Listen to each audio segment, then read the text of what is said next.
आरक्षणाचे होते मनोजदादा जरांगे पाटील यांचं उपोषण 4 दिवसापासून अंतर्वेदीमध्ये चालू आहे आणि त्या आंदोलनाकडे सरकार वेळोवेळी वेळ काढूपणा करत आहे।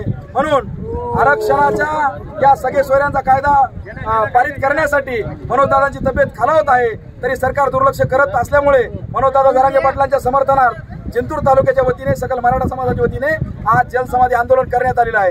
शासनाने जर लवकरात लवकर हा निर्णय मार्गी नाही लावला, मराठ्यांचा प्रश्न मार्गी नाही लावला, जरांगे पाटलांच्या मागण्या मान्य नाही केल्या, तर याही नंतर जिंतूर तालुक्यामध्ये लोकशाही मार्गाने विविध आंदोलन करण्यात येतील। संघर्ष योद्धा जरांगे पाटील यांनी आपले उपोषण चालू केलेलं आहे आणि आमचा देव माणूस 4 दिवस झाला आरक्षणासाठी बसलाय, तरी त्याच्याकडे कुणी बघत सुद्धा नाही। का सरकार असं करत आहे? आणि शिकलो तरी आम्हाला आरक्षण शिकलो तरी नोकरी लागत नाही, कोणता जॉब लागत नाही, सरकार असं का करत आहे?